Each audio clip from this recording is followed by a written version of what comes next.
Si Lauren ay isang devoted na asawa at ina sa kanilang pamilya. Maganda, may magandang trabaho at nakatira sa isang magandang bahay at community.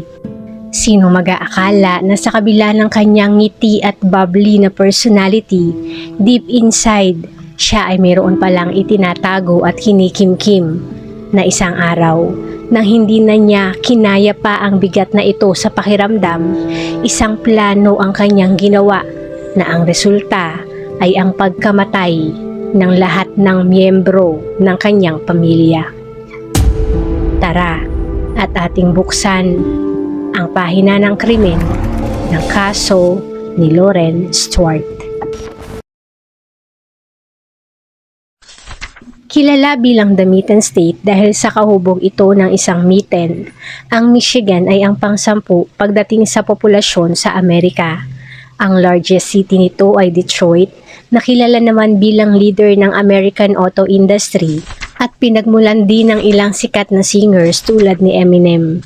Sa bandang northern part ng Detroit ay mayroong maliit na city na Kigo Harbor kung saan naroon ang pamilya Stewart. Sa paningin ng iba, ang pamilya Stewart ay tila isang perpektong pamilya. Ang mag-asawa na sina Dan at Lauren ay kapwa parehong successful sa kanilang larangan na pinasukan. Si Daniel ay isang data solutions architect sa isang university at si Lauren naman ay isang fitness instructor at model. Ang mag-asawang Stewart ay mayroong 2 mga anak at nagsikap sa buhay para sa kinabukasan ng mga ito. Sila ay nakatira sa isang magandang bahay sa Kigo Harbor na may isang display pa na hugis puso ang nakasabit sa pintuan. At sa mismong bahay na ito, isang araw ay matatagpuan ang kanilang mga wala ng buhay na katawan. Gabi ng February 15, 2018, ang ina ng tahanan ni si Lauren ay kinuha ang isang baril na hindi alam ng kanyang pamilya na mayroon pala siya. At gamit ang sandata na ito ay isa-isa niyang pinaslang ang bawat miyembro ng kanyang pamilya. Ang una niyang pinuntahan ay ang kanyang noon ay 47 years old na asawa na si Dan. Si Dan ay kanyang nakita na nagre-relax sa kanilang basement at nilapitan dala ang kanyang baril. Matapos malapitan, si Lauren ay agad na kumuha ng throw pillow, itinutok ang baril na tangan bago kinalabit ang gatilyo. Matapos ang ginawa sa asawa, si Lauren naman ay tumungo sa kwarto ng 24 anyos na anak na si Bethany na noon ay mahimbing na natutulog. Siya ay lumapit sa kama nito bago itinutok at kinalabit ang gatilyo. Ang 27 anyos naman na panganay na anak na si Steven ang kanyang sinunod. Si Steven ay wala sa bahay dahil ito ay naninirahan ng mag-isa malapit sa kanilang town. Kaya si Lauren ay tinawagan ito at nagdahilan na mayroon siyang kailangan na ipagawa sa kanilang bahay. Pagdating sa bahay, si Steven ay agad na ginawa ang bagay na iniutos niya at habang ito ay nakatalikod, ay kinalabit muli ni Lauren ang gatilyo. Matapos ang ginawa sa 3 pinakamamahal sa buhay, si Lauren ay tumungo naman at pinaslang din ang kanilang aso. Pagkatapos nito ay nilinis at inayos niya naman ang kanilang bahay at nang sa tingin niya ay ayos na ang lahat, ay isinagawa naman niya ang huling bagay na dapat ay gawin niya. Kinuha niya ang kanyang baril at saka itinutok sa pagitan ng kanyang 2 mga mata, saka kinalabit ang gatilyo. Kinabukasan bandang 8:00 ng umaga, sa pamamagitan ng isang welfare check, ay pinuntahan ng mga otoridad ang bahay ng mga Stewarts. Ang ama na si Dan ay nakita sa may basement, si Steven at Bethany sa mga kwarto, at si Lauren naman ay sa may hagdanan, kung saan ay katabi pa nito ang baril na kanyang ginamit.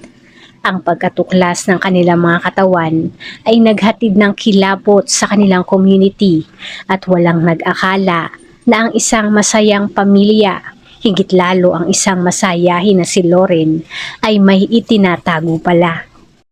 Bago niya ginawa ang trahedya na yun sa kanyang pamilya, ilang videos ang kanyang ginawa at isang note din ang nakita sa dining table na kanyang iniwan. At sa iniwan niya ng mga ito, ay nalaman ang dahilan ng kanyang ginawang pagpaslang. Ang mag-asawang Dan at Lauren ay parehong deboto ng saksi ni Jehovah. Sila ay lumaki sa relihiyon na ito at nang maging mag-asawa, ang kanilang mundo ay parehong umikot pa rin sa paniniwala ng kanilang relihiyon. Wala naman silang problema pagdating doon noong una. Ngunit sa pagdaan ng panahon at sa paglaki ng kanilang dalawang mga anak, bilang mga magulang na gustong ibigay ang the best sa kanilang mga anak, napagdesisyonan nila na ipasok ang mga ito sa kolehiyo.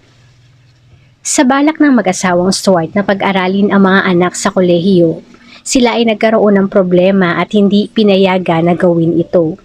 Sa kanilang relihiyon kasi, pinaniniwalaan na ang mataas na edukasyon ay pwedeng pagmula ng moral at espiritual na mga panganib sa kanilang mga miyembro. Ang kapaligiran sa ilang universidad o kolehiyo, maging ang mga makakasalamuha nilang mga tao ay maaaring magkaroon ng negatibong epekto at considered na spiritually dangerous. Sa parte ng mga Swarts, mas nanaig ang kanilang kagustuhan para sa kanilang mga anak, kaya ang ending, sila ay umalis sa kanilang relihiyon. Sa ginawang pag-alis, ang pamilya Stuart ay nakaramdam ng pagbabaliwala. Ang mga Swarts ay tila isang estranghero na palaging iniiwasan. Ayon sa isang kaibigan at dating mga miyembro ng Saksi ni Jehovah, kapag ang isang miyembro ay umalis sa kanilang relihiyon, walang sino man sa mga miyembro kahit pa yan ay kanilang mga kapamilya ang maaaring kumilala sa kanila. Bagamat inisip lamang ng mga Swarts ang future ng kanilang mga anak, ang naging resulta ng kanilang aksyon ay tila mahirap tanggapin. Ayon kay Lauren, sa tuwing siya ay mag-grocery, siya ay ang palaging subject ng maruruming mga tingin. Kung hindi pa sapat ang tingin, mayroon din mga masasamang komento na sadyang sa kanya ay ipinaririnig.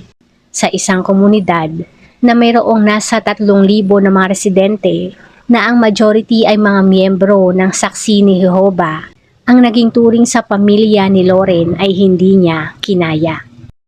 Bago ko po ipagpatuloy ang kwento, nais ko lamang magbigay ng disclaimer na ang impormasyon na aking mga sinabi ay hindi nagre-representa ng kabuuan ng nasabing relihiyon. Ang kwento ay base lamang sa nangyari sa pamilya at sa naging turing sa kanila sa kanilang community at muli ay hindi nagre-representa bilang kabuuan ng nasabing relihiyon. Para makaiwas sa naranasang mga turing, si Lauren ay nagsimula na pumunta ng gym. Sa pamamagitan nito ay kahit papaano siya ay nalibang at nabawasan ang naramdamang mga hinaing. Hindi nagtagal, ang kanyang ginawang pagwo-workout sa gym ay nagkaroon ng magandang resulta at siya ay nagkaroon ng trabaho bilang isang fitness instructor. Bilang siya ay may angkin din na kagandahan, si Lauren ay sinubukan din na maging isang model at naging successful naman. Ayon sa mga nakasalamuha ni Lauren ng mga panahon na yon, siya ay mayroong pleasant at bubbly na personality na sa kabila ng nakuhang trato sa kanilang simbahan ay mayroong optimistic na outlook sa buhay. Ang imahe na ito ni Lauren ay isang malaking pabalat lang pala na sa loob-loob niya, siya ay nagsasuffer at sobrang depressed na to the point na nagawa niyang ubusin ang kanyang pamilya.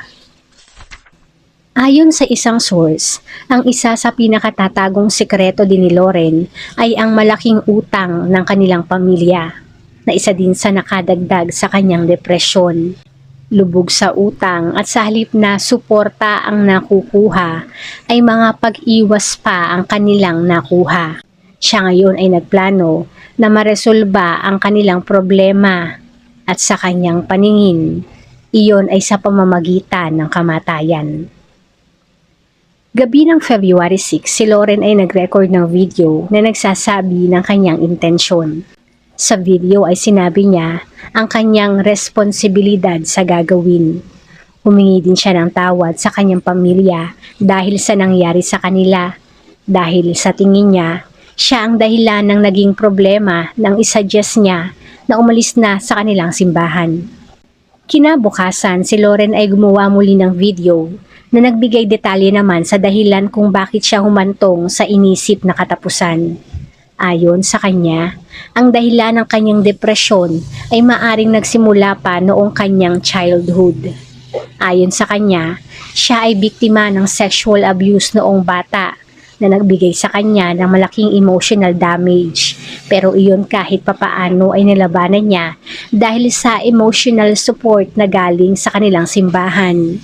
Pero sa nangyaring pagtalikod sa kanila ng kanilang church family, siya ay parang naiwan sa isang nagliliyab na dagat ng paghihirap at sa kanyang isip, ang tanging paraan para siya ay makaalis ay sa pamamagitan ng kanyang kamatayan. Umaga ng February 15, ang araw ng trahedya, si Lauren ay nag-iwan ng isang message sa answering machine ng place of work ni Dan. Sinabi niya na si Dan ay bigla na lamang pumanaw.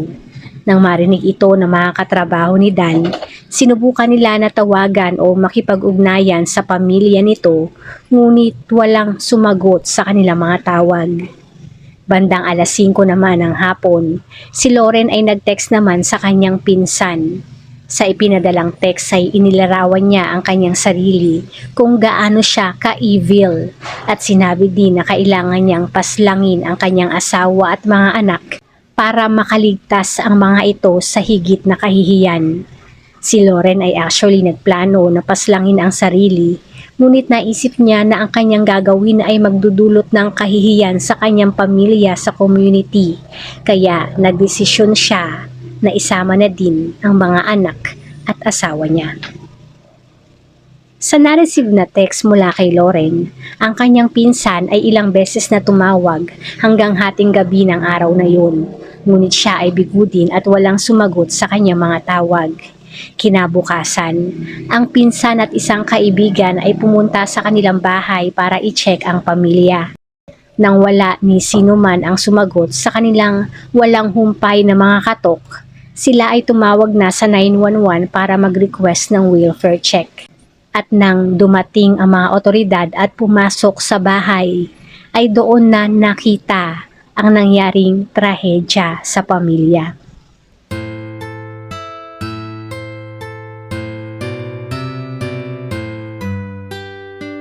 Bago isara ang ating pahina, shoutout po sa ilan sa ating manonood.